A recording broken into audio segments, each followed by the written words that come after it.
Bonjour tout le monde. Je pense qu'on peut débuter. Donc, on est là aujourd'hui pour parler d'innovation sociale en économie sociale. Donc, on a un planning quand même serré, 3 intervenants en 1 heure que je vais bientôt vous présenter. Juste des petites notes techniques. D'abord, d'abord la rencontre est enregistrée. Euh, donc, si vous ne voulez pas qu'on vous voit, vous pouvez toujours fermer votre caméra. Puis aussi, on vous demande de fermer votre micro à l'habitude, comme à l'habitude, pour éviter des bruits de fond. Puis, c'est ça, donc on a 3 intervenants. La première, ça va être Annie Camus, qui est chercheresse en résidence au TIES et membre du CRIS-UQAM, qui va commencer par définir c'est quoi l'innovation sociale.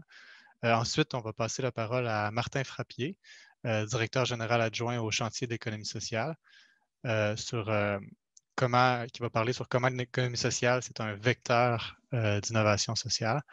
Et ensuite, ça va être Marie-Kim Damour-Brisson, qui est responsable à la vie associative et développement des compétences au pôle régional d'économie sociale de Laval, qui, elle, va nous dire concrètement sur le terrain comment on met en application l'innovation sociale par l'économie sociale. Alors, puis pour les questions, vous pouvez, pendant la rencontre, écrire vos questions dans le chat. Vous pouvez aussi les garder pour la fin. Là, on va essayer de se garder 5 à 10 minutes à la toute fin pour une période d'échange, mais ça risque d'être assez bref. Là. Donc, je vous encourage à écrire les questions au fur et à mesure. Et donc, c'est ça. Je vous remercie de participer à ce webinaire qui est co-organisé par Territoire innovant en économie sociale et solidaire, le TIES, et le chantier de l'économie sociale. Donc, sans plus tarder, je passe la parole à Annie Camus. Merci beaucoup, Gabriel. Bonjour à toutes, bonjour à tous. Merci d'être avec nous ce midi. Très agréable. Donc, brièvement, effectivement, comme Gabriel l'a dit, je suis chercheresse en résidence au TIES depuis quelques années, directrice adjointe au Centre de recherche sur les innovations sociales. Là, c'est ça la crise de ma vie. Donc, c'est l'acronyme pour Centre de recherche sur les innovations sociales. Et dans mes pas de temps libre, je suis aussi professeure à l'UQAM, accessoirement. Je suis particulièrement privilégiée aujourd'hui d'avoir le privilège de prendre la parole en tout premier, n'est-ce pas? Même si, dans le fond, je sais très bien que c'est la façon qu'ont trouvé les organisateurs et organisatrices de s'assurer que je ne dépasse pas trop le temps alloué. Quand on donne le micro à un prof, on ne sait jamais quand ça finit. On m'a offert de faire ce webinaire sur l'innovation sociale. Moi, j'ai accepté tout de suite. Ça tombait super bien. Je suis en train de préparer, en fait, un cours que je reprends cet automne sur l'innovation sociale, 45 heures. Je me suis dit, mais voilà, qui tombe pile. Et après, on m'a dit, Annie, en fait, tu vas avoir 10-15 minutes. OK. Bon, j'ai cherché qui pouvait m'en vouloir à ce point-là. Je n'ai pas trouvé. Donc, chrono en main, je vais tenter de relever le défi de vous faire de l'innovation sociale 101 en 15 minutes et qu'on sorte tous de ça, pas trop ébouriffés et le neurone excité. Donc, l'innovation sociale, mon Dieu, par où commencer? C'est un peu comme le virus de la COVID, ça, l'innovation sociale. On en entend parler plus que jamais, mais on ne sait pas toujours trop de quoi ça peut avoir l'air concrètement. On ne sait pas trop si on l'a attrapé ou pas, on ne sait pas trop si c'est contagieux. Et donc, j'ai choisi, pour qu'on s'aide à s'approprier, dans le fond, le concept de l'innovation sociale aujourd'hui, j'ai choisi de passer par l'aide d'un petit concept voisin qu'on connaît très, très, très bien, qui est l'innovation technologique. J'aurais pu vous présenter ça de plein d'autres façons, chacune de ses avantages, ses défauts. Donc, dans 15 minutes, si jamais vous voulez que je justifie ça, vous me poserez des questions. Donc, l'innovation technologique, et je vais commencer par ça, puis ça, vous allez voir, ça va aller vite, ça ne devrait pas me prendre trop de temps. On est habitué à l'innovation technologique. On baigne dedans, on la touche, on l'utilise couramment, on l'achète, on la vend, elle fait les nouvelles, on investit dedans, Alouette. Je veux dire, l'innovation technologique, c'est finalement et fondamentalement une composante essentielle de ce qui nous caractérise comme humains. On a toujours fait de l'innovation technologique. Le feu, la roue, les chars romains, la potion magique. Ouais, excusez, je me garde. J'ai juste 15 minutes. Je vais passer quelques millénaires, si vous me permettez. Donc, les cellulaires, les téléphones intelligents, Internet, les ordinateurs personnels, l'intelligence artificielle, les vaccins et Zoom. Hein? Donc, voilà, on en connaît, c'est partout autour de nous. Et si on essaie de décomposer, qu'est-ce qu'on met dans ça, une innovation technologique? Dans le fond, qu'est-ce que c'est? Bien, ça dit innovation. Il doit y avoir une affaire de nouveau. Hein? Puis quand on pense effectivement cellulaire, à un moment donné, avant, il n'y en avait pas. Il fut un temps. Certains d'entre vous s'en rappelleront, les plus jeunes, pas pantoute. Donc, quelque chose de nouveau et quelque chose de technologique. Hein? Il y a un aspect technique, technologique. Donc, de quoi on parle? Bien, on parle d'un produit, d'un logiciel, d'une technologie. Il y a une composante tangible. Hein? Zoom, là, il a fallu que je l'installe sur mon ordinateur une fois au début. Puis je le pars. Hein? Si je ne le pars pas, je ne suis pas là. Si je ne l'arrête pas, bien, ça peut donner des choses drôles aussi à la fin. Hein? Donc, il y a une composante quand même très tangible à l'innovation technologique. C'est la même chose pour le vaccin. Hein? Je le vois, je le sens, c'est le coup de la piqûre, puis des fois même longtemps après. Donc, ça, c'est l'innovation technologique, on la saisit facilement. Pourquoi on fait de l'innovation technologique? Bien, pour répondre à un besoin existant ou futur, c'est comme l'iPod. On ne savait pas vraiment qu'on en avait besoin, mais ça a l'air que finalement, on en a eu besoin. Et bien sûr, aujourd'hui, on va beaucoup aussi parler d'innovation technologique comme quelque chose qui va permettre de créer de la richesse, à tout moins, et si on est un peu plus cru comme j'aime à l'être, bien, de faire des profits. Pas toujours, ce n'est pas juste pour ça qu'on fait de l'innovation technologique, mais c'est sûr que l'innovation technologique, on en parle beaucoup autour de cette capacité-là. Qui va développer de l'innovation technologique? Des chercheurs, souvent, des ingénieurs, des chimistes, des physiciens. Donc, on parle de quelque chose qui va être développé souvent par des experts professionnels hein, qui vont maîtriser des expertises très, très spécifiques. Ça va être développé le plus souvent en laboratoire, dans des instituts de recherche, ça peut être à l'université, mais dans le privé aussi, les départements de R&D, et généralement, ça peut être assez bien financé. Et ultimement, au bout de cette recherche-là qui va être faite, on va avoir donc un résultat, une innovation technologique dont, au bonheur, on va pouvoir mesurer l'efficacité. Hein, quand on fait ces créations-là en laboratoire, ça nous permet justement de générer des chiffres sur l'utilité, sur l'efficacité. Puis je veux dire, on le voit, là, Zoom, ça marche ou ça plante. Hein, je veux dire, tant que ça plantait, on ne l'a pas tant que ça utilisé. Quand c'est mis à marcher, on s'est mis à l'utiliser, puis là, il y a eu une pandémie, on s'entend, ça a beaucoup aidé. Mais aussi, donc, le vaccin, on peut mesurer hein, son pourcentage d'efficacité. Donc, ça, c'est le propre aussi de l'innovation technologique. Et comment elle va se diffuser, l'innovation technologique? Bien, ça va être justement grâce au marché. Hein? On va d'ailleurs souvent parler dans le langage de l'innovation. Et souvent, tu sais, quand on dit innovation, c'est parce qu'on parle d'innovation technologique. Donc, plus besoin de mettre technologique après. Mais on va parler beaucoup, beaucoup des enjeux de commercialisation. Hein? C'est comment, justement, on amène l'innovation jusqu'au marché pour que le marché s'en saisisse. Autrement dit, qu'on achète. Okay? Donc, c'est beaucoup le marché qui va agir comme outil de diffusion pour répandre l'innovation technologique. Une fois qu'elle va être adoptée, elle va se diffuser et souvent, elle va s'imposer. Hein? Essayez d'arracher un cellulaire à un jeune adulte ou à un adolescent, vous allez voir qu'elle s'impose, l'innovation technologique. Zoom, hein, aujourd'hui, on est comme un peu pris avec. Il y a des alternatives, mais il n'en reste pas moins que le mode est là pour rester. Le vaccin, pareil. Donc, on ne revient pas en arrière aussi. C'est une caractéristique spécifique de l'innovation technologique. Dans bien des cas, on va se rendre compte qu'elle est irréversible. Et donc, on la connaît très bien, l'innovation technologique, parce que c'est elle qui remporte vraiment tous les concours de popularité. Pourquoi? Bien, elle est tangible. Hein? On la touche, on la voit, elle est mesurable. Ça fait des belles démonstrations. Et elle a permis de gagner des guerres, historiquement, dira-t-on. Et depuis la révolution industrielle, en plus, elle fait rouler l'économie capitaliste, on s'entend. Mais ça aussi, on fera ça en période de questions, si vous voulez. Donc, je ne vais pas plus loin sur l'innovation technologique, mais comme on la connaît bien, ça va nous aider à appréhender, dans le fond, l'innovation sociale. Parce que, quoi qu'en disent les ingénieurs, le génie humain n'a pas besoin de gosser du bois, de fondre du métal ou de bisouner dans du moteur pour s'exprimer. On est aussi capable de faire ça dans le social ou sur le social. Donc, qu'est-ce que c'est l'innovation sociale, en fait?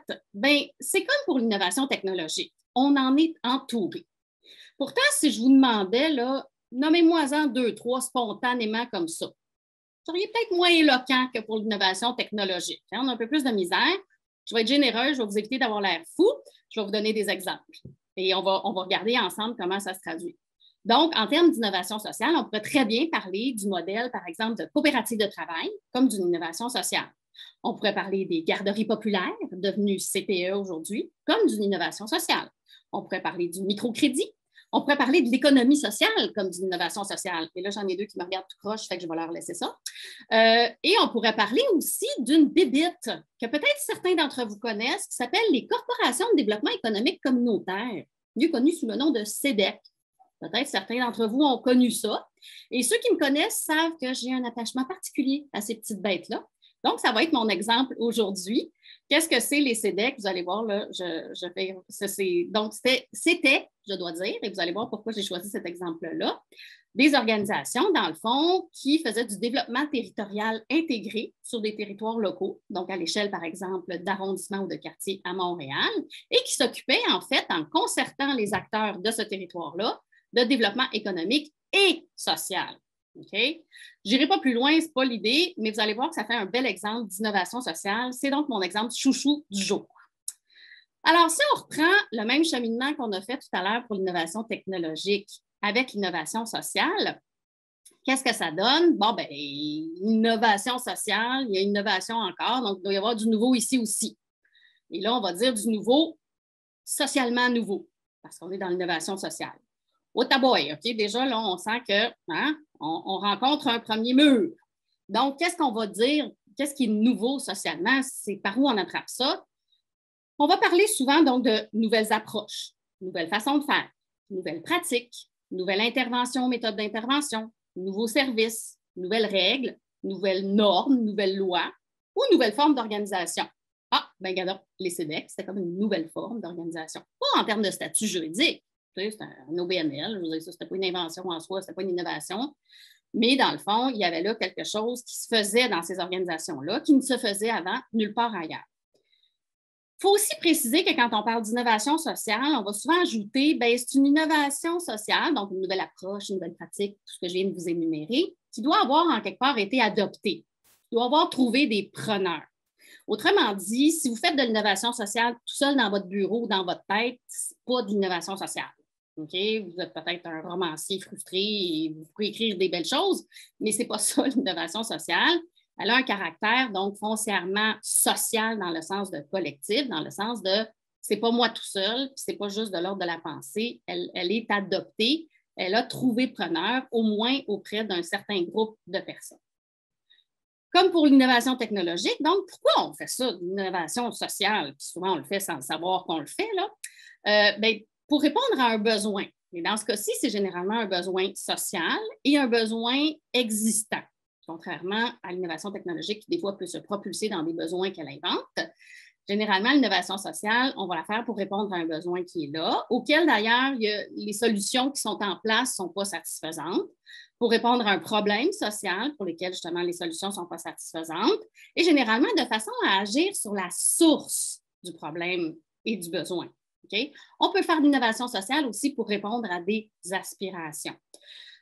aspirations plutôt d'ordre collectif et social, pas l'aspiration de s'enrichir avec un Uber. Bon.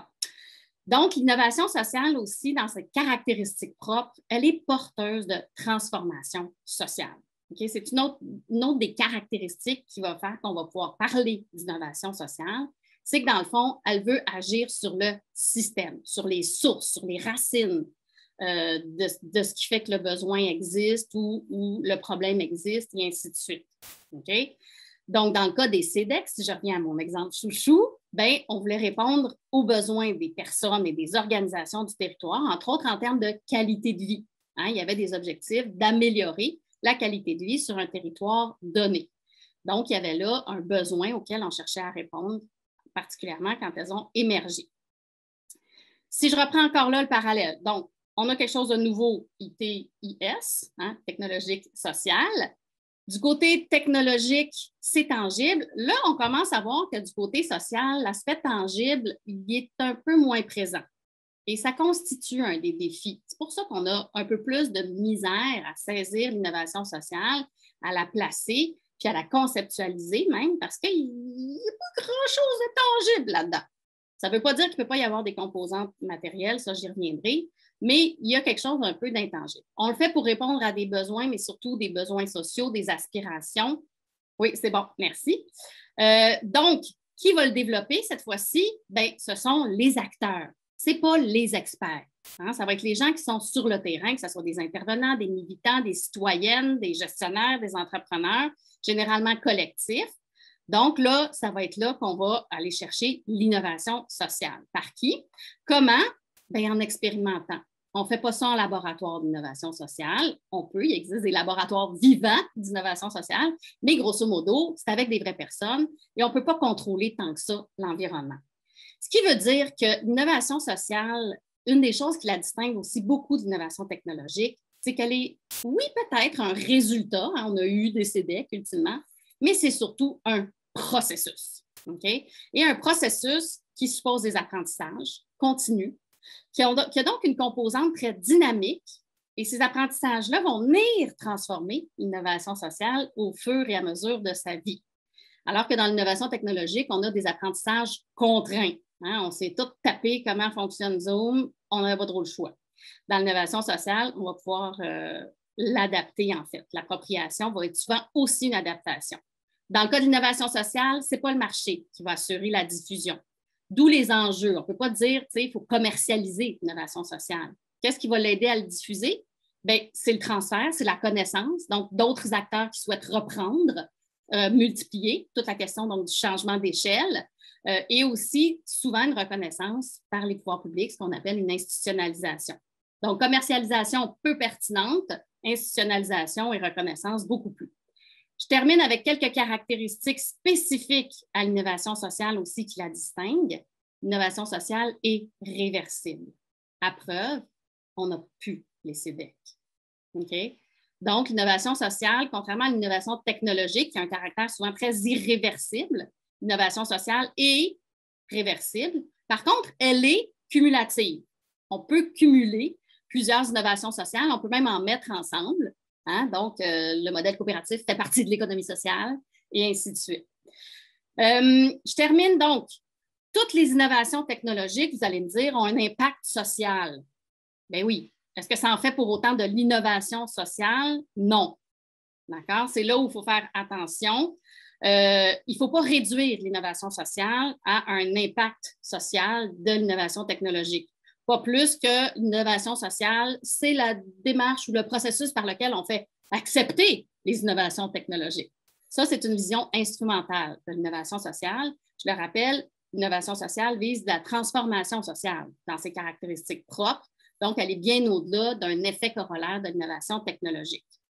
De la même façon, les innovations sociales peuvent avoir une composante technologique ou matérielle, mais les caractéristiques fondamentales seront d'abord justement celles de répondre à un besoin, d'être adopté, de viser une transformation sociale et de se faire surtout à travers un processus, tout autant qu'un résultat.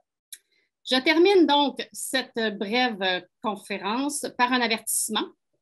Demandez toujours ce qu'on vous vend comme de l'innovation sociale et soyez explicite sur ce que vous vendez comme étant de l'innovation sociale. Ce que je vous ai présenté, c'est une des visions de l'innovation sociale. Je l'ai dit, même du côté de la recherche, ça reste un quasi-concept. La définition n'en est pas arrêtée, fermée. Ce qui a ses avantages par ailleurs, ça nous occupe entre autres. Mais donc, il existe plusieurs versions, plusieurs définitions de l'innovation sociale. Ce que je vous ai présenté, c'est une vision forte qu'on appelle, qui est portée par le TIES, qui est portée par le CRISE, qui est portée par plusieurs chercheurs aussi. Mais il existe une version faible, hein, qui vise justement surtout à compléter l'innovation technologique, à répondre aux besoins que le marché et l'État, ils ont des failles, là, fait qu'il faut réparer ça, il faut patcher ça, ces petites affaires-là. Et donc, ça va passer beaucoup par le social business, l'entrepreneur social, la figure de l'innovateur social. Et on voit beaucoup dans ça une espèce d'instrumentalisation de l'innovation sociale qui ne vise pas vraiment une transformation sociale, qui vise à répondre à des besoins sociaux qui sont là. Donc, faites-vous pas passer un ours pour un sapin. Et donc, n'hésitez pas à toujours, dans le fond, dépendamment d'à qui vous parlez, vous n'aurez pas toujours la même définition en arrière du concept. Donc, faites attention à ça. Comment développer des innovations sociales? Comment les gérer? Qu'est-ce qu'une innovation sociale régressive? Je n'ai pas eu le temps d'en parler. Comment on contribue avec les innovations sociales à la justice sociale, environnementale, transition socio-écologique? Ah, on me chuchote à l'oreille que j'ai déjà fait 18 minutes, je dépasse. Si jamais ça vous intéresse, toutes ces questions, je prépare 45 heures et plus de bonheur pour cet automne. Donc, je vous donne rendez-vous. Merci. Merci beaucoup, Annie, pour ta présentation claire, pédagogique, dense également. Je suis content que ça ait été enregistré. Puis, tu as terminé avec plusieurs autres pistes qui pourront être explorées. Justement, ça, c'est quelque chose que je me gardais pour le mot de la fin, là, mais je le mentionne tout de suite. Le webinaire d'aujourd'hui, c'est potentiellement le premier d'une série qui pourra continuer cet automne. Donc, s'il y a des sujets en particulier qui vous ont intéressé dans ce qu'on mentionne aujourd'hui, n'hésitez pas à nous en parler au chantier ou au TIES. Puis, qui sait, il y aura probablement d'autres webinaires du genre cet automne. Mais maintenant, sans plus tarder, je passe la parole à Martin qui va nous parler des liens entre innovation sociale et économie sociale. Bonjour à tous. C'est vraiment agréable de voir tout cela. Et comme toutes vous, j'ai l'impression que je vais retourner à l'université en septembre, si toutes les profs d'université ressemblent à Annie.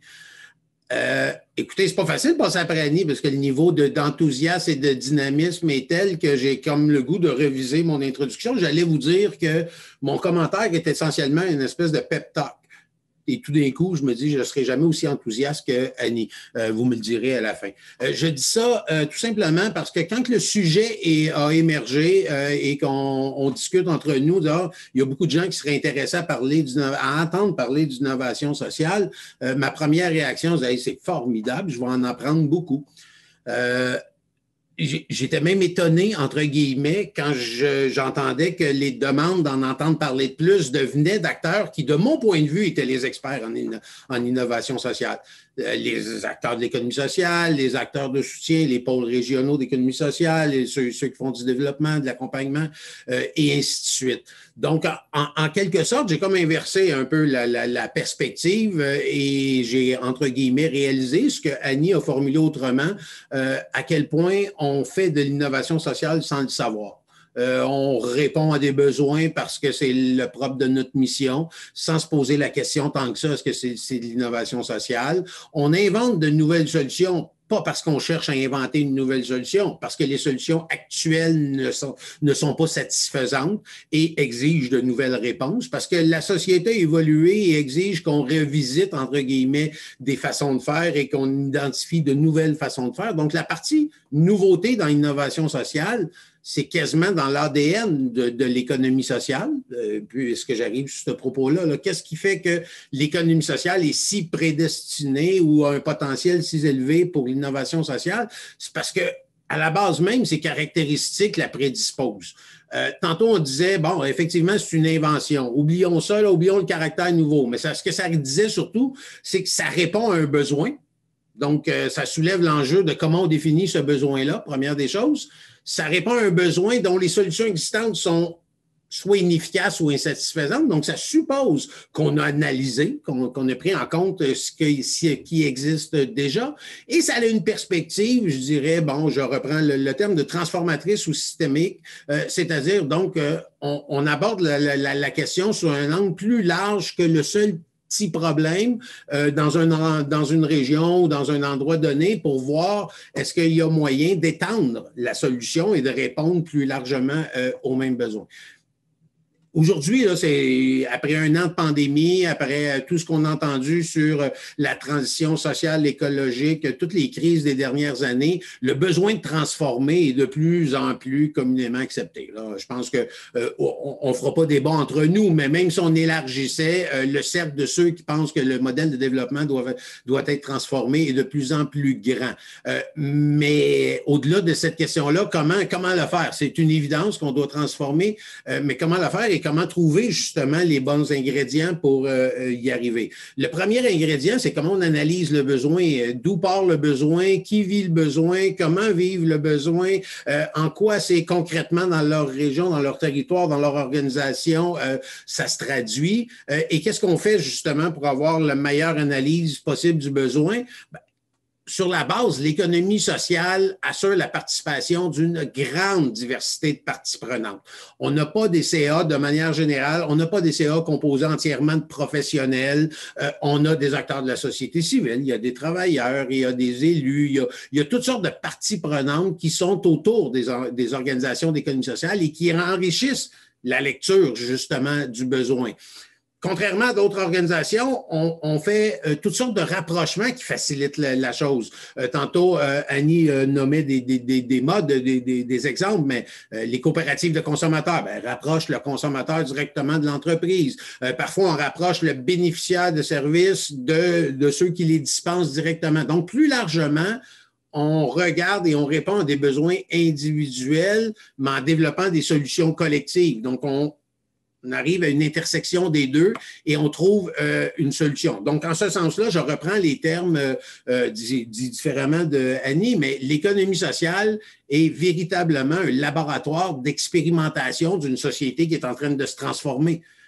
Et quand on dit expérimenter, la recette n'est pas connue d'avance. Ça repose justement sur une lecture partagée, essai-erreur, l'identification de pistes qui sont potentielles et éventuellement le consensus ou l'adhésion d'un plus grand nombre, de plus en plus d'acteurs autour de la solution. L'autre différence, c'est que si on mobilise beaucoup d'acteurs au départ pour construire la solution, et là, la différence est fondamentale, entre guillemets, on les mobilise aussi pour leur rendre des comptes. La redevabilité de l'économie sociale est importante. On ne fait pas juste consulter les gens pour avoir une idée, puis après ça, on part avec notre idée de notre côté et on réalise nos activités. Non, au contraire, à la fin d'une année, régulièrement dans notre vie associative, on fait le point avec nos membres, on fait descendre les informations et on s'assure que, justement, les parties prenantes puissent porter, entre guillemets, un regard sur ce qu'on fait. Donc, la relation est dans les deux sens et ça contribue directement au potentiel d'innovation sociale. Autre élément, en économie sociale, de manière générale, on a cette vision-là qui dépasse un seul petit besoin pour l'inscrire dans une perspective beaucoup plus large. Donc, un peu un caractère transversal, ce qui fait en sorte qu'effectivement, on a un potentiel de développement systémique, de transformation qui est assez important. Et là-dessus, ce qui est assez intéressant en économie sociale, c'est qu'au-delà de la volonté, on s'est donné tranquillement, pas vite, les outils pour le faire. Certains outils vont devoir être améliorés, bonifiés, mais de manière générale. On a, vous les connaissez, Gabriel en est notre animateur, mais on a une organisation qui est destinée au transfert d'innovation, on a des organisations de chercheurs, on en a d'autres qui travaillent au développement de la main-d'œuvre. Donc, on a vraiment tout un écosystème qui nous permet d'identifier les belles pratiques, puis éventuellement de regarder est-ce qu'on peut les transférer ailleurs. Donc, d'une part, on a des parties prenantes très, très, très diversifiées. D'autre part, on a des façons, des modes de reddition de comptes ou de redevabilité qui sont, soyons francs, assez exigeantes dans la mesure où on revient à nos commettants. Et d'autre part, un écosystème qui est relativement bien développé, même si depuis quelques années, on cherche à lui redonner quelques parties qu'ils ont perdues depuis quelques années. L'autre chose, on réfléchit, et je pense que ça fait partie des conditions de succès de l'innovation sociale dans le modèle économie sociale, on réfléchit la question toujours de la réponse ou de l'adéquation aux besoins en fonction du développement des territoires. Donc, l'innovation est incarnée dans la pratique concrète des acteurs, dans le besoin tel que formulé par les acteurs eux-mêmes sur le terrain, mais en tenant compte d'une grande diversité d'enjeux, de problématiques, et ainsi de suite.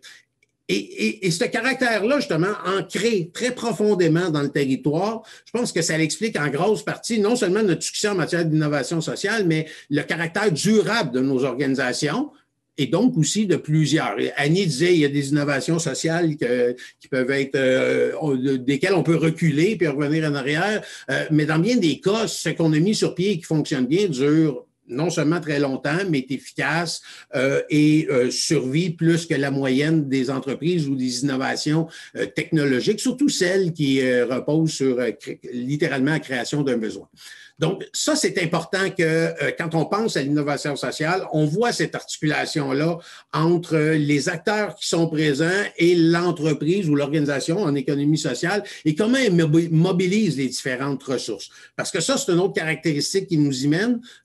On mobilise de façon très, très, très différente du privé les différentes ressources auxquelles on accède, notamment, entre autres, l'articulation avec les élus. On tient compte, effectivement, de l'ancrage territorial, donc aussi la capacité des élus, des structures gouvernementales à soutenir, à alimenter. Donc, cette dynamique-là de partenariat très élargie, est aussi au cœur de l'innovation sociale en économie sociale.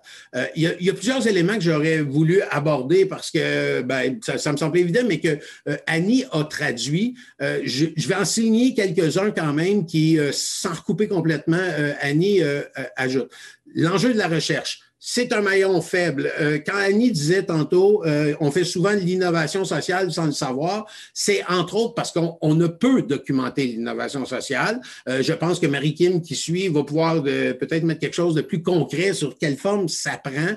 Tout le monde, ou à peu près tôt ou tard, a lu que les centres de la petite enfance, c'était une innovation sociale. Quand même, innovation sociale qui remonte à 20 ans, là, quand on veut donner des exemples plus actuels, ça commence déjà à plus manquer. Il y a quelques secteurs dans lesquels on a fouillé, mais somme toute, on a assez peu de données là-dessus. Et je terminerai un peu là-dessus. C'est un enjeu, en quelque sorte, qui soulève pour l'avenir, c'est la reconnaissance de l'ensemble du processus. Annie l'a bien mentionné, traditionnellement, en économie, en innovation technologique, on regarde beaucoup le produit et on va finir par analyser la valeur du produit, le soutien, l'énergie qu'on y consacre en fonction justement du produit en tant que tel. Si on fait que ça en économie sociale ou en innovation sociale, on manque en quelque sorte le bateau. Parce qu'au-delà du service qui sera développé ou du produit, Annie l'a bien mentionné, il y a tout le processus. Et non seulement dans le processus en économie sociale, il y a beaucoup de gens qui participent à construire la solution, le besoin, mais en plus qui s'approprient en quelque sorte. Donc, il y a une forme dans le processus d'empowerment où tu t'appropries les enjeux, tu te fais toi-même une propre analyse de tes besoins, des besoins de ta région, des capacités des acteurs qui sont autour. Et donc, le processus d'innovation sociale en économie sociale est en soi valable indépendamment des résultats dans la mesure où il amène les participants, les parties prenantes à bien analyser, mais surtout à mettre au jeu leur analyse respective pour qu'émerge une forme de consensus.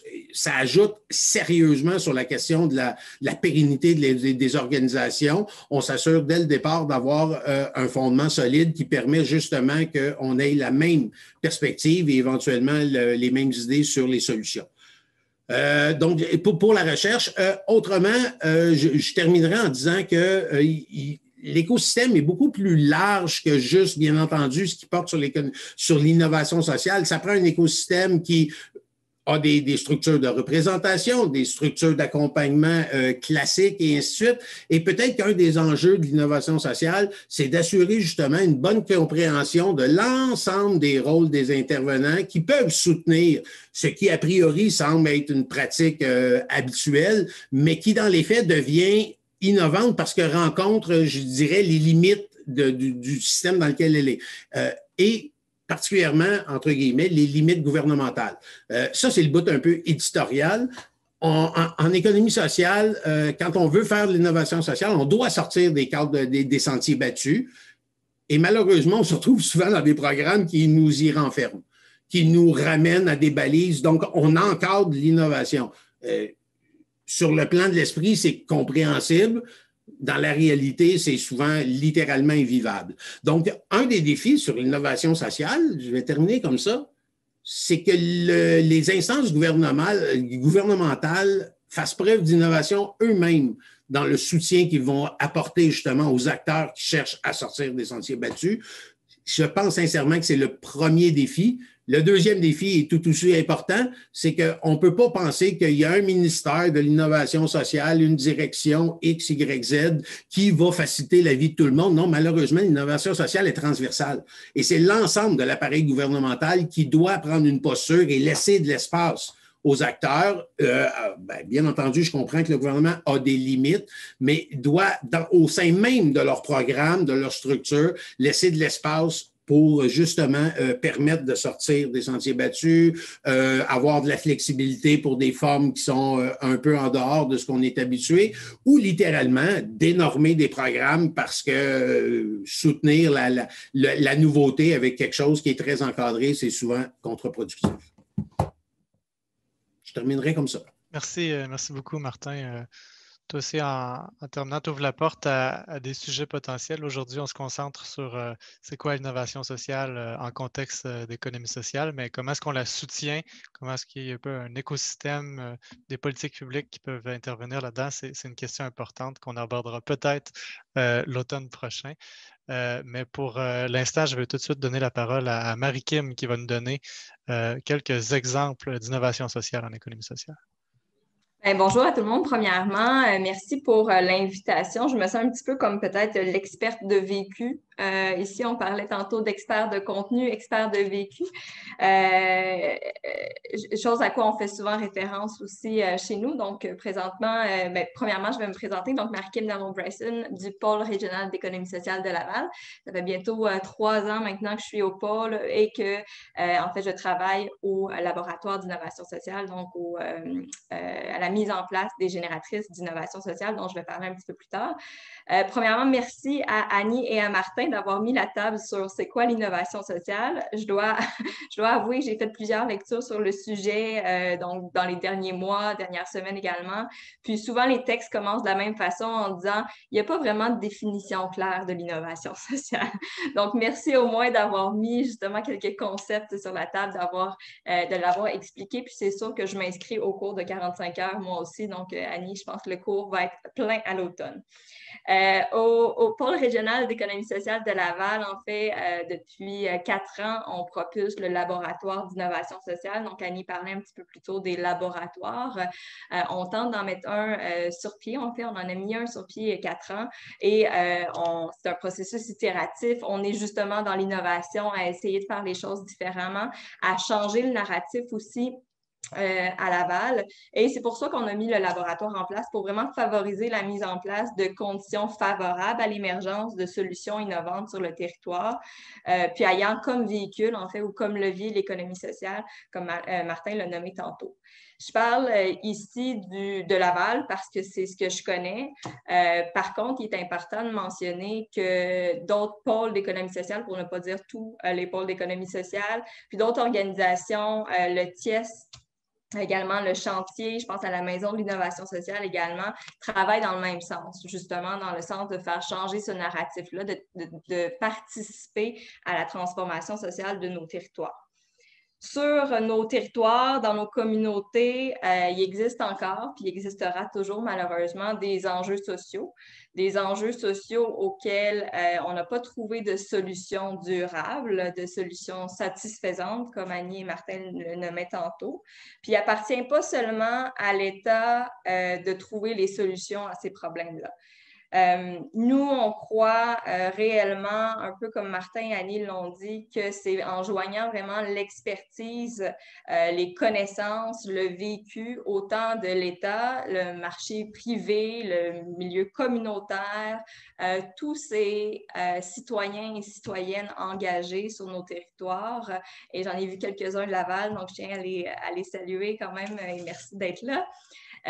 Et ces citoyens et citoyennes engagés-là, c'est en joignant tout ce beau monde-là, en changeant de lunettes, qu'on est capable justement de venir à créer l'innovation sociale. C'est un partage ou même un croisement de savoir, c'est en changeant de lunettes, c'est avec une grande ouverture, en fait, en analysant puis en réfléchissant les enjeux de façon différente qu'on va arriver à des solutions innovantes. Donc, c'est ce qu'on fait au laboratoire. On a mis des génératrices d'innovation sociale en place pour avoir des phases d'exploration où on amène tout ce beau monde-là à réfléchir ensemble à des solutions, à des enjeux qui sont vécus sur le territoire. Le pôle, le laboratoire agit comme un pont entre les besoins sociaux de notre territoire, puis ces acteurs de changement-là qui veulent participer à la transformation sociale, qui veulent développer une économie démocratique, inclusive, une démocratie également participative, qu'on va arriver justement à créer de l'innovation sociale, à créer des entreprises d'économie sociale qui sont innovantes également. Pour donner un exemple concret, sur le territoire de la Vallée, il y a quand même 30% du territoire qui est zoné agricole, 129 producteurs agricoles, mais on retrouve encore des déserts alimentaires.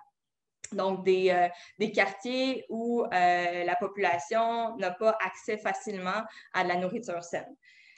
En 2021, on va s'entendre que c'est un enjeu quand même crucial et important sur nos territoires. Donc, il y a 3 ans, dans une première génératrice, on voulait arriver à une solution à cet enjeu-là.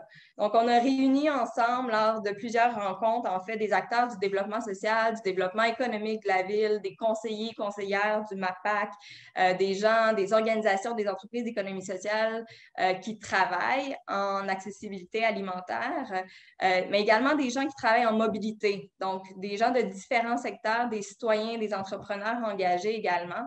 On a réuni tout ce beau monde-là, on a cherché à définir, à mieux comprendre l'enjeu et surtout aussi à co-créer une solution. Puis, on est né, en fait, une épicerie ambulante. Donc, le marché Unio, qui est maintenant une entreprise d'économie sociale, qui se déplace donc du producteur local vers les déserts alimentaires pour pouvoir offrir justement cette accessibilité-là alimentaire aux populations défavorisées. Donc, c'est un exemple. Beau résultat. Tantôt, on nommait le processus. Donc, très beau résultat, très belle entreprise d'économie sociale. Je vous invite à aller les visiter aussi. Ils ont un petit marché près du métro Quartier, petit éditorial. Mais le processus en soi, en fait, est encore plus beau que le résultat, à mon avis, parce que ça l'amène, en fait, on amène dans la démarche qui est innovante en soi, à amener des gens qui n'ont jamais travaillé ensemble, qui ne se connaissent pas, puis qu'à la fin d'une rencontre, finalement, on dit « Hey, c'est bien intéressant ce que tu fais, on devrait travailler ensemble plus souvent. » Puis c'est ça, en fait, changer le narratif, créer de l'innovation sociale, c'est amener les différents acteurs du territoire également à vouloir travailler ensemble, à vouloir mettre une autre lunette, à développer, en fait, à apprendre à collaborer, puis à développer des postures d'ouverture, de créativité, d'écoute, puis de courage. Donc, des postures qui sont nécessaires à la naissance, en fait, de l'innovation sociale. J'ai parlé de courage, puis ça, on ne l'a pas nommé. Je suis quand même surprise, je pense que Martin l'a nommé un petit peu, mais courage parce que autant, en fait, pour développer l'innovation sociale ou être dans des processus d'innovation sociale, ça demande du courage.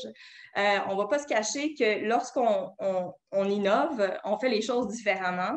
Puis qui dit différemment, ça fait peur. Ça fait peur autant du côté financier, donc lorsqu'on va chercher du financement ou au niveau public également. Donc, on vient apporter quelque chose de différent, puis ça peut faire peur, puis on peut justement faire face à de la résistance. Donc, j'utilise l'éditorial de Martin également pour dire qu'en 2021, il est important que nos politiques publiques laissent la place à l'innovation en économie sociale, favorisent l'émergence puis le développement de l'économie sociale au lieu de mettre des bâtons dans les roues. Fin de l'éditorial pour ce qui est de ça. Par contre, le courage reste fortement nécessaire. On disait plutôt, là, pour rentrer dans des exemples peut-être plus concrets, on disait plutôt que l'innovation sociale naissait souvent aussi d'enjeux sociaux qui ne sont pas répondus ou qui n'ont pas de réponse satisfaisante. Il est né de la première génératrice à Laval, Sourire solidaire. Peut-être que vous avez vu passer Sourire solidaire. On espère justement qu'il y ait un transfert, comme Annie le nommait tantôt, un transfert du modèle. Donc, Sourire solidaire est une clinique dentaire. Donc, déjà, on peut parler d'innovation pour une clinique dentaire à but non lucratif. Donc, une clinique dentaire pour les enfants. Donc, oui, c'est une clinique dentaire où tous les enfants peuvent aller avoir des soins de dentisterie pédiatrique, mais c'est également un centre éducatif qui promouvoit des saines habitudes de vie parce que, on le disait tantôt, il faut aller à la source du problème. Donc, ce que Farid et Tasnim, les fondateurs de Sourire solidaire, ont fait, c'est vraiment d'aller à la source de c'est quoi le problème, pourquoi est-ce qu'il y a des enfants de 0 à 9 ans qui peuvent normalement bénéficier, en fait, de la couverture de la RAMQ, ont des caries. Pourquoi est-ce que la carie est la maladie, la plus grande maladie, la plus importante maladie? Donc, ils sont allés à la source de ça, puis ont décidé de mettre en place des services pour justement aller vers les communautés, aller vers les populations défavorisées, aller vers les différents types de populations, puis apporter du soutien justement et faire la promotion de saines habitudes bucco-dentaires. Également, la clinique offre des services gratuits à ceux qui n'y ont pas accès. Donc, un très bel exemple, en fait, de Sourire solidaire qui s'est entouré, on l'a dit tantôt, une des clés pour les entreprises d'économie sociale, en fait, une des conditions favorables, c'est l'ancrage territorial, mais le réseau de partenaires. Puis Sourire solidaire est un très bon exemple de ça, qui a su aller, une clinique dentaire qui va vers le communautaire. Je pense, je leur lève le chapeau, puis on espère vraiment que ce soit un modèle qui soit transféré. Puis en parlant de modèle, en fait, il existe différentes façons de voir l'innovation sociale en économie sociale. Ça peut prendre différentes formes. Je pense le produit ou le service lui-même. Donc, je pense à l'exemple de Vivacité. Donc, Vivacité qui est un OBNL qui offre, en fait, qui souhaite offrir une offre immobilière, en fait, perpétuellement abordable. Donc, le projet en soi, le produit en soi est innovant, qui est un modèle, en fait, qui est basé sur un modèle de capitalisation partagé, qui est un modèle qui vient de l'étranger, qui existait déjà aux États-Unis, qu'on amène au Québec, mais juste de pouvoir amener, il faut dire que l'innovation sociale, c'est pas toujours de réinventer la roue, mais c'est de prendre aussi des modèles qui existent ailleurs, puis de pouvoir les faire, ou des modèles qui existent dans d'autres secteurs, puis le faire dans notre secteur. En termes de distribution, on parlait de l'épicerie ambulante tantôt, donc comment changer aussi nos façons de distribuer. Ça peut être aussi la façon de tarifer. Je pense à toutes aux épiceries solidaires, peut-être que vous en avez dans vos régions, donc la façon de tarifer notre service ou nos produits. Sourire solidaire en est un exemple également. L'approvisionnement en matières premières également, on peut innover de ce côté-là. Je pense à tout ce qui est économie circulaire qui prend beaucoup d'ampleur, heureusement, depuis les dernières années. Je pense ici à la transformerie, un exemple qu'on connaît bien, donc qui est de l'innovation en soi en termes d'approvisionnement. J'ai découvert aussi Ecoceno. Il y a 2 semaines, je pense à un webinaire d'ITIES, justement. Super entreprise qui offre de la formation en éco-conception dans le domaine culturel, mais aussi du réemploi d'items dans le domaine culturel, donc accessoires, décors, matériaux. Ça peut être dans les processus de création. À Laval, la Centrale des artistes, par exemple, va mettre en place le festival Mosaïque. Festival, en fait, qui veut faire la promotion, le rayonnement d'artistes de la diversité. OK, fine. Par contre, qu'est-ce qu'ils ont fait? Ils ont mis en place un comité de personnes provenant en fait, de la diversité culturelle pour orienter le festival, la programmation du festival. Donc, en soi, peut-être petite innovation sociale, on peut le nommer comme on veut, mais si en fait on faisait ça davantage, si c'était transféré dans d'autres contextes, en fait, ça pourrait justement nous aider à transformer la société. Comme je le disais, donc, je vais terminer là-dessus. J'ai vu vos messages, Gabrielle et Laurie. En fait, l'innovation sociale, ce n'est pas réinventer la roue nécessairement. C'est important de faire de la veille, de voir ce qui se fait ailleurs, puis d'essayer de l'appliquer dans notre domaine. Mais c'est surtout important de pouvoir se parler, de collaborer entre différents secteurs, de parler aux gens sur nos territoires, aux différentes organisations. Puis j'aimerais peut-être réitérer le fait, en fait, que les entreprises d'économie sociale, le mouvement lui-même, ont un fort potentiel d'innovation sociale grâce à leur ancrage territorial, on le dit, leur capacité à collaborer, puis surtout grâce au fait que leur mission passe avant tout, avant la profitabilité de l'organisation, ce qui permet en fait la créativité, la flexibilité, l'ouverture, qui sont 3 ingrédients clés à l'innovation sociale, puis finalement à la transformation sociale. Merci beaucoup, Marie-Kim. Maintenant, on a 2 contraintes. D'une part, on essaie de terminer à 13h30, mais d'autre part, on veut aussi vous entendre. Donc, ce que je suggère de faire, c'est une ronde de questions. Donc, s'il y a des gens qui voulaient intervenir, là, je vous invite à utiliser la petite main, lever la main. Puis, on va prendre plusieurs questions en série.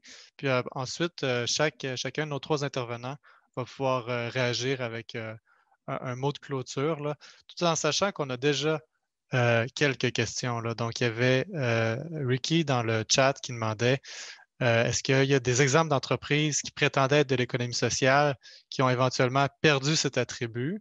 Et donc, la question, c'est qui est l'arbitre pour dire qu'est-ce qui est de l'économie sociale ou qu'est-ce qui est de l'innovation sociale au Québec? Donc, ça, c'est une première question. Il y a aussi Annie qui voulait revenir sur le caractère, c'est quoi une nouveauté? Qu'est-ce qui est nouveau dans l'innovation sociale? Et finalement, je veux aussi mentionner qu'il y a récemment la SQRI, la Stratégie québécoise de recherche et innovation, qui est en cours de consultation. Et autant le chantier, le TIES, le CRISE sont intervenus là-dessus. Donc, peut-être qu'Annie ou Martin voudront placer quelques mots à ce sujet-là. Donc, c'est l'heure là, de lever la main si vous vouliez poser des questions, ou sinon, nos intervenants vont partir là-dessus.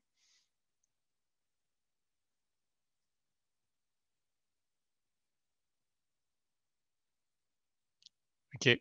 Ben, vous avez eu votre chance. Puis, donc, je vais passer la parole à Annie. Là, tu peux réagir aux 3 sujets que j'ai mentionnés.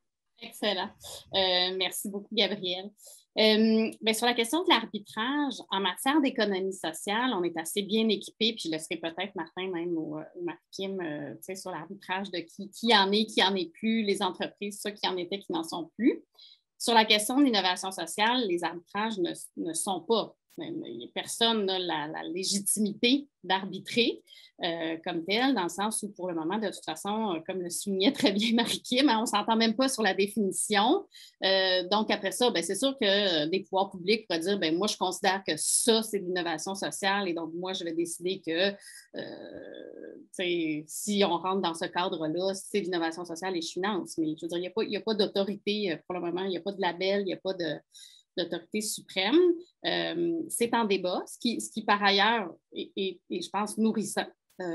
Ça nous permet justement d'avoir ces conversations-là, ça nous permet, mais il faut être explicite. Moi, c'est la seule chose que je peux reprocher des fois à certains acteurs, c'est de parler d'innovation sociale sans être explicite sur ce qu'ils mettent là-dedans.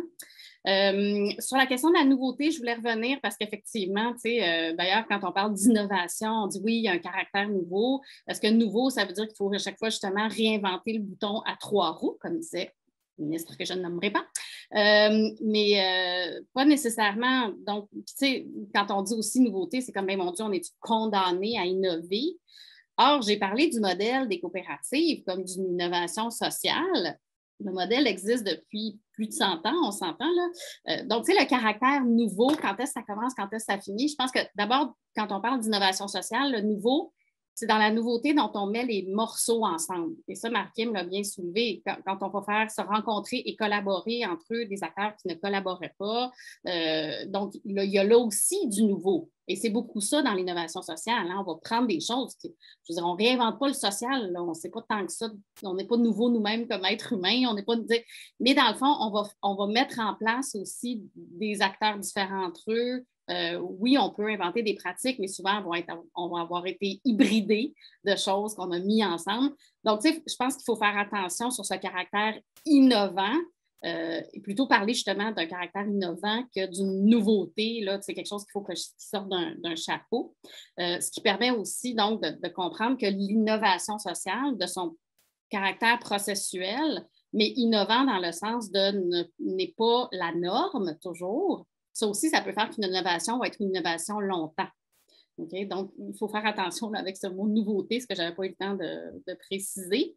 Évidemment, vous avez compris qu'il y a plein de choses que je n'ai pas eu le temps de préciser. Et sur la SQRI, c'est ça, je pense qu'une des choses, en tout cas dans les mémoires qui ont été déposées, donc la stratégie québécoise de recherche et d'innovation, c'est évidemment aussi lié à beaucoup de ressources et de reconnaissance. Donc, le discours généralement de nos pouvoirs publics est très axé sur l'innovation technologique, sur la commercialisation, ces choses-là comme créateurs de richesse. Donc, je pense qu'on a été plusieurs à soumettre des mémoires aussi pour justement apporter l'idée que l'innovation sociale est indissociable d'un avancement de notre belle société québécoise. J'ose plus utiliser le mot progrès, là, on n'y croit plus. Mais donc, de reconnaître aussi l'innovation sociale, mais de la reconnaître pas avec la grille de lecture de l'innovation technologique aussi. Donc, ça, c'est très important. On ne peut pas appliquer à l'innovation sociale la grille de lecture, y compris sur justement toute la question du processus, de la maturation de l'innovation. Donc, c'est aussi tout je dirais, un travail pour faire reconnaître ça. Et donc, le mémoire du CRIS, le mémoire du TIES, le mémoire du chantier, il y en a plusieurs. Puis, ça parle, entre autres, de ce fameux écosystème dont Martin a parlé, Martin aussi, que je n'ai pas eu le temps d'aborder, mais de cet écosystème qui vient porter aussi la culture de l'innovation sociale et son développement. Donc, c'est ça. Moi, je vous encourage à aller les lire. C'est encore le mieux plutôt que de vous en faire un résumé. Excellent, merci. Est-ce que, Martin, tu voulais compléter à ce sujet-là? Oui. Écoutez, d'abord, la question de l'économie sociale, l'innovation sociale, comment on les identifie? Question très simple à répondre en 2 sessions de 45 heures de travaux. Mais non, ce n'est pas une question simple, mais en même temps, on a des outils. Au Québec, on a une loi sur l'économie sociale, ça fixe déjà des critères. C'est un début. Le problème, c'est que la loi n'est pas prescriptive d'aucune façon. Fait que, tu sais, il n'y a pas une prise à partir de la loi qui dit voici, tu as la démonstration et le certificat qui prouve que tu en es. Pour pallier au manque, le chantier, on a développé ce qu'on appelle le cadre de référence de l'économie sociale et on est en train d'en faire l'opérationnalisation.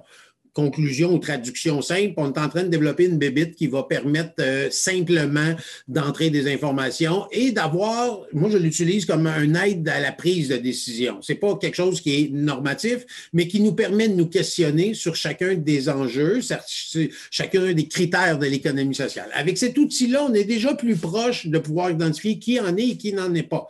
Mais ce n'est toujours pas une approche normative. Là, on ne parle pas encore d'un label ou d'une certification ou de quoi que ce soit de ce genre-là. Par contre, c'est très clair que c'est un sujet qui intéresse beaucoup les acteurs de l'économie sociale, comment effectivement on construit cette identité-là et comment on la rend plus visible.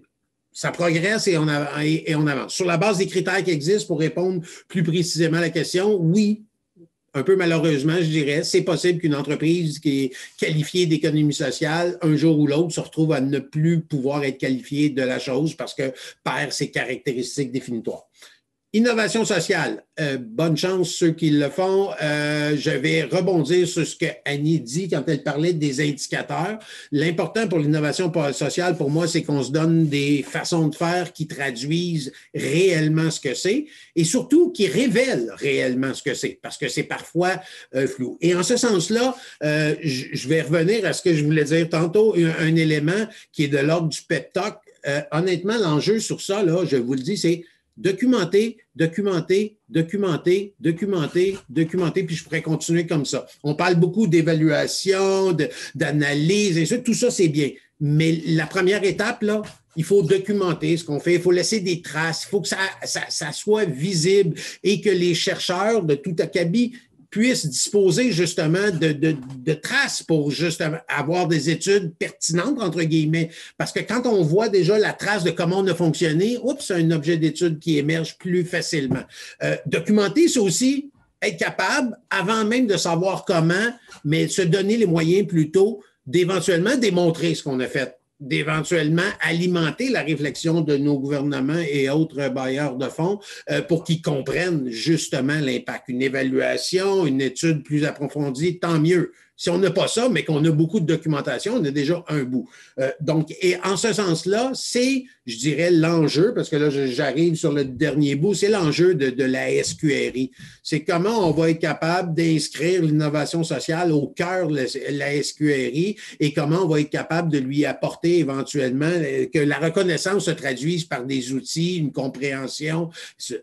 Très clairement, l'enjeu, c'est de faire comprendre qu'aujourd'hui, on n'a plus le choix, même l'innovation technologique, qu'on la remette en cause ou pas, qu'elle semble favorable ou pas, est nécessairement doit nécessairement être regardée aussi sous l'angle du social. Donc, innovation technologique et innovation sociale, c'est indissociable. On pourrait inventer n'importe quelle hostie de machine, bébite, quoi que excusez, j'ai tendance à être spontané, n'importe quoi pour régler les questions environnementales, là, une application qui nous donne notre taux de carbone en continu, je ne sais pas quoi, tant et aussi longtemps qu'on ne changera pas nos comportements, la question ne sera pas réglée. Fait que, vu l'ampleur de ce débat-là, il me semble que l'indice est clair, qu'on ne peut plus penser les deux séparément. Et c'est ça l'enjeu, je pense, des prochaines années, notamment dans la SQRI, la Stratégie québécoise de recherche et d'innovation. Merci, Martin. Est-ce que, Marie-Kim, tu voulais rajouter Juste un mot dernier de mot, parce que je conclusion? pense qu'on pourrait, c'est une conversation de feu de camp, j'ai l'impression, puis on pourrait la continuer, la poursuivre longtemps.